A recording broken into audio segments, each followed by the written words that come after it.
ہم جاننا یہ چاہتے ہیں کہ ٹیررزم کے دہشت گردی کے حوالے سے جب پاکستان کے لیے بات کی جاتی ہے تو کیا جو ڈیکلیریشن کے اندر رسپانسبلٹی کاسٹ کی گئی ہے وہ انڈیا کے لیے بھی وہی ہے، مودی سرکار صاحب کے لیے بھی وہی ہے، افغانستان کے لیے بھی وہی ہے؟ ہم یہ بات اس لیے کر رہے ہیں کہ جب دہشت گردی کی بات آتی ہے تو یہ بات کسی سے ڈھکی چھپی نہیں کہ بلوچستان کے اندر، پاکستان کے اندر بھارت کس قسم کی دہشت گردی کروا رہا ہے۔ کلبھوشن جادو صاحب یہاں پہ یاترا کرنے نہیں آئے ہوئے تھے جنہیں ہماری انٹیلیجنس ایجنسیز نے پکڑا۔ افغانستان کے حوالے سے یہ بات ہم اس لیے کر رہے ہیں کہ اشرف غنی صاحب جب ٹیررزم کی بات کرتے ہیں پاکستان کے حوالے سے، طالبان کے حوالے سے، تو جب ڈیکلیریشن کے اندر وہ یہ لکھ دیتے ہیں کہ یہ مسلح گروپ ہے اور ان کے ساتھ افغانستان بھی بات کر سکتا ہے، تو یہ دو سٹیٹس نہیں ہو سکتے۔ کیا ٹیررزم کی ڈیفینیشن بھی کوئی ایوالو کی گئی ہے ہارٹ آف ایشیا کے لیے، یا پھر ہم اپنی مرضی سے پاکستان کے لیے جب طالبان کی بات آئے گی تو وہ دہشت گرد ہوں گے اور جب اپنے لیے بات آئے گی تو پھر وہ مسلح گروپ اور جتھے ہوں گے؟ اگر ہم تھوڑا سا کولڈ انالیسس کریں، جس دن رشیا کو انوائٹ کیا گیا تھا افغانستان میں، اس دن امریکہ کے تو کسی نے نہیں کہا تھا کہ تم آؤ اور ہمارا دفاع کرو، تم آؤ اور روس کو یہاں سے نکالو، کیونکہ ہم نے اس کو انوائٹ کیا تو تم اسے نکالنے آ جاؤ۔ روس بھی، CIA بھی ہوئی، پاکستان بھی ہوا، عرب ورلڈ بھی ہوئے، ISI بھی، سب نے مل کے ایک فورس تیار کی، مجاہدین تیار کیے کہ آپ نے جا کے لڑنا ہے، اور جو لوگ جہاں پناہ لینے آئے تھے، ریفیوج لینے آئے تھے، ان میں سے بھی والنٹیئرز آئے، کچھ عرب کنٹریز سے لائے گئے۔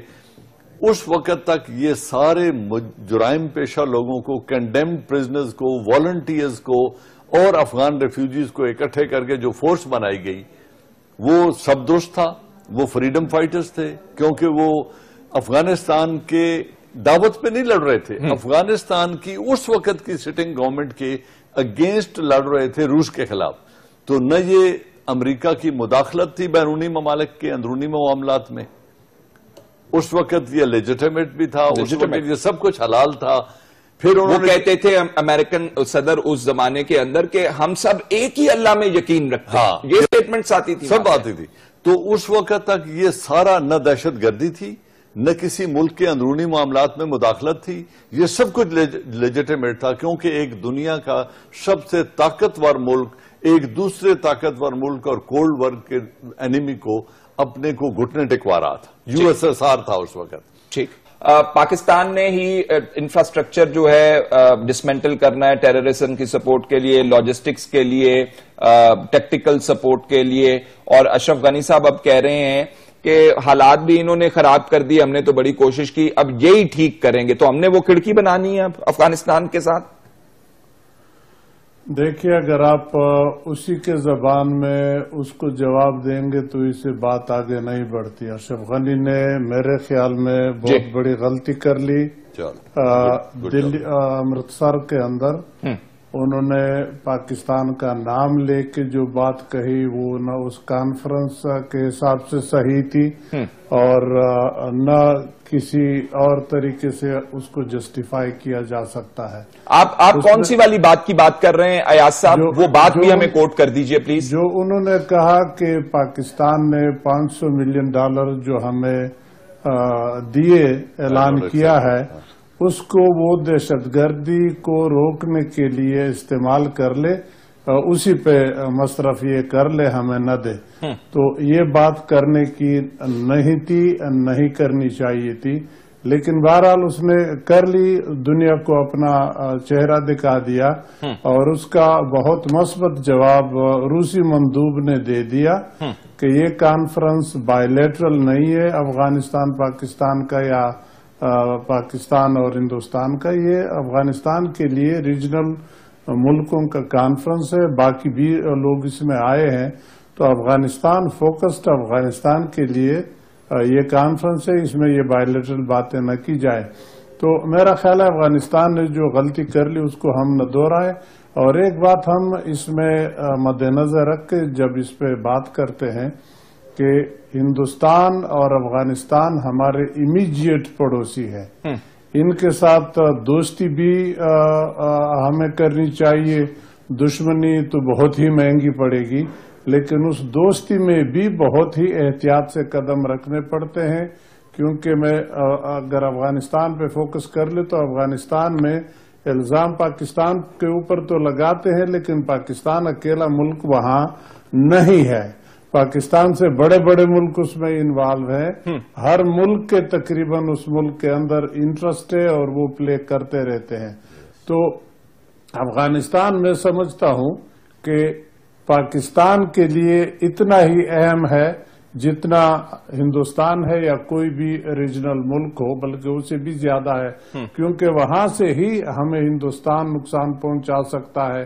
تو اگر اس کے ساتھ ہم دشمنی کر لیں تو وہ ہمیں دگنی مہنگی پڑے گی۔ تو ہمیں کوشش کرنی چاہیے کہ ہندوستان کو کنٹین کرنے کے لیے، اس کا راستہ روکنے کے لیے کسی طرح اگر افغانستان کے ساتھ یہ ونڈو ہم دوبارہ کھول سکیں کہ ہماری بات تناؤ کی طرف نہ جائے، ہماری بات اس تناؤ سے واپس چلی جائے اور کچھ دوستی کا راستہ نکالا جائے، ورنہ ہمارا جس طرح ایسٹرن بارڈر گرم ہے، اسی طرح خدا نخواستہ اگر ویسٹرن بھی گرم ہو جائے تو پھر ہم دو فرنٹ پہ تو لڑنے سے بڑے مشکل میں پڑ جائیں گے۔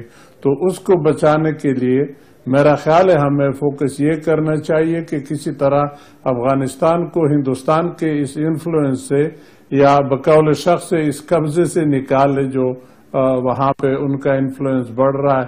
ہم نے تقریباً میدان کھلا تو اگر نہیں چھوڑا ہے، لیکن تقریباً اسی طرح ہے کہ ہندوستان کو کھلا فیلڈ ملا ہے، وہ ہمارے خلاف استعمال ہو رہا ہے۔ وہ تو کہنے کو تو کہتے ہیں، نہیں کرتا، لیکن ظاہر بات ہے وہاں وہ بیٹے ہیں، ہمارے دوست تو نہیں ہے کہ وہ ہماری خیر کا سوچیں گے۔ تو افغانستان کے ساتھ تو باوجود یہ میں یہ نہیں کہتا کہ ہم اپنے اصولوں پہ سودا کر لے اور اپنے اصولوں کے اوپر پیر رکھ کے، نہیں، اس پہ بالکل نہ کریں، لیکن اس کے اندر راستہ نکل سکتا ہے۔ وہ کیا کہتے ہیں کہ when there is a will there is a way، ٹھیک ہے، راستہ نکل سکتا ہے، اور اس میں ہمیں سب سے بڑا فائدہ یہ ہے کہ ہم ہندوستان کا وہاں راستہ روک لیں گے۔ ٹھیک ہے، تو انڈیپینڈنٹلی پاکستان افغانستان کے حوالے سے بات کی جائے تو کن ٹرمز کے اوپر ہوں گے ایاز صاحب؟ دیکھیے، ہم اگر ایک کام کر لیں تو میرا خیال ہے ہمارا کام چل سکتا ہے کہ ہم افغانستان کو ہندوستان کی عینک سے نہ دیکھیں۔ افغانستان آپ کے ساتھ اپنے تعلقات بہتر کرنا چاہتا ہے، لیکن ہم ہمیشہ یہ سوچتے ہیں یا اسی طرح اس مفروضے پہ چلتے ہیں کہ گویا وہاں پہ ان کے بڑے بڑے لوگوں کے کانوں کے لیفٹ رائٹ پہ ہندو بیٹے ہیں، وہ جو کچھ کہیں گے افغانی وہی کہیں گے۔ افغان اور انڈیا کی دوستی بہت پرانی ہے، وہ اپنی جگہ۔ افغانی ہندوستان کی ڈکٹیشن یا افغانیوں کی تاریخ نہیں ہے، کسی کی ڈکٹیشن نہیں مانگتے رہی تو ہندوستانی، لیکن ہندوستان بہت کلیورلی موو کر رہے، ہم اس چیز کو بھول رہے۔ یہ جب سے طالبان اور ناردرن الائنس کی لڑائی تھی تو ہم طالبان کے پیچھے کھڑے تھے اور ہندوستان ناردرن الائنس کے پیچھے سپورٹ میں لگے تھے۔ اب وہاں پہ حکومت میں مین رول وہ لوگ کر رہے ہیں جو اس وقت ناردرن الائنس کے تھے۔ اب تو یہ نام نہیں چلتا، نہیں رہا، لیکن ہم عہدوں پہ قابض ہے۔ تو ان پہ اس وقت کا جو محنت کیا ہوا ہے، یہ 9/11 کے بعد اس کا فائدہ اٹھانے پہ ہندوستان ڈیپلی انوالو ہو گیا۔ انہوں نے بہت بڑی فائنانشل مدد کر لی، میرا خیال ہے بہت بڑا سیکنڈ یا تھرڈ ڈونر ہے شاید افغانستان میں سول پروجیکٹس چلانے کے۔ تو ٹھیک ہے، ظاہراً تو سول پروجیکٹ سے پارلیمنٹ بنا دی، ڈیم بنا دیا، فلانا بنا دیا، لیکن اس کے لبادے میں ضرور اس کے اپنے بندے وہاں گئے ہوں گے، وہ اس کے ذریعے سے آگے چلتے ہوں گے۔ تو انہوں نے جو کچھ بویا تھا اس وقت کا، اب اس کا فصل کاٹ رہے۔ اب ہم نے یہاں پہ غلطی کر لی کہ 9/11 کے بعد افغانستان میں ہماری چونکہ طالبان کی حکومت ختم ہو گئی جن کے ساتھ ہماری قربت تھی، تو تو یہ دوسروں کو ہم نے افغانستان کے ہندوستان کے بہت قریب آنے کا ایک قسم کا موقع پرووائڈ کر لیا. ہمیں وہ جگہ خالی نہیں چھوڑنی چاہیے تھی, اس میں گھسنے کی کوشش کرنی چاہیے تھی. اب بھی وہ جگہ ہے, اس میں ہمیں گھسنا چاہیے کہ ہمیں اپنے دوست دشمنی میں نہ بدل جائے. جو دو دشمن ہے وہ تو ہم جانتے ہیں, لیکن اگر ہم اسی طرح ٹھنڈے رہیں, اپنے دوستوں کو بھی دشمنی کی طرف دھکیل دے, تو ہندوستان تو آلریڈی بیٹھا ہوا ہے. تو آپ گڈ ول انہیں گلے لگانے نہیں گئے ہو, آپ گئے ہو افغانستان کے ایشو کو ڈسکس کرنے کے لیے, like other 40 countries they have gone. تو آپ اپنا بیلنس جب لوز کرتے ہیں, اپنے قوم کو ویکنس سے ریپرزینٹ کرتے ہیں, تو اس وقت یہ ہوتا ہے. انہوں نے ایک میٹنگ ان کی ہوئی تھی جس میں میں وٹنس ہوں. جناب سرتاج عزیز صاحب, president government adviser to the prime minister of Pakistan, sitting with the Indian Foreign Minister Manmohan Singh government on the way out. ادھر جا کے بیٹھے, انہوں نے ہاتھ میں لایا.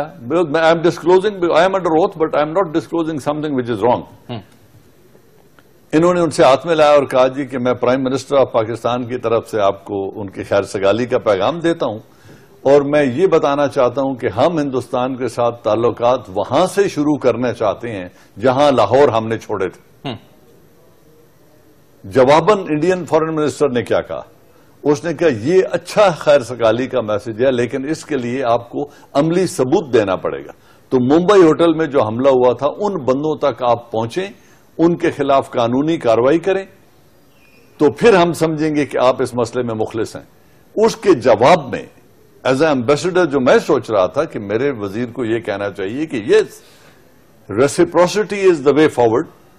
جو سمجھوتا ایکسپریس میں 74 آدمی جلا دیے گئے, یس آپ نے ان کا گھراؤ کرنا ہے, اور جنہوں نے آپ کے ملک کے اندر جن نان اسٹیٹ ایکٹرز نے کہا اگر ان کے ٹریسز ہمارے ملک میں ہیں تو ادھر ہم تعاون کریں گے. تو both of us we have to be responsible states and we have to move forward. انہوں نے کہا نہیں, ہم ہر طرح کا تعاون کرنے کے لیے تیار ہیں, ہماری لیگل ٹیم اس کام پہ کام کر رہی ہے, بہت جلدی ہمارے بندے آپ کے پاس آئیں گے.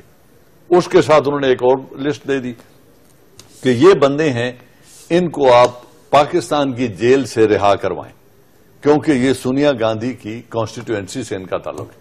ریفیوجیز کے لیے میرے دل میں بڑا نرم گوشہ ہے, میں ابھی بات کرتا ہوں اس کے مطلب, لیکن بات مکمل کر لوں. دوسرے یہ ہے, وہ وقت گزر چکا ہے جب افغانستان ہی دنیا میں ایک واحد راستہ تھا وسط ایشیا تک جانے کا. اب سی پیک کے بننے کے بعد خنجرات کے اوپر جہاں سے چین کے ٹرکوں کے قافلے اب چل رہے ہیں, وہاں سے ذرا سی میری بات, آپ کا اینگل تو اکنامک اینگل سے, میں آ رہا ہوں, ایک منٹ. ابھی ہم انڈیا کی بات نہیں کر رہے ہیں. آپ کا گیٹ وے جو ہے نا وہ 450 کلومیٹر لمبا ہے کاشغر تک, اور وہاں سے 200-250 کلومیٹر جو ہے وہ قرغیزستان کی سرحد ہے.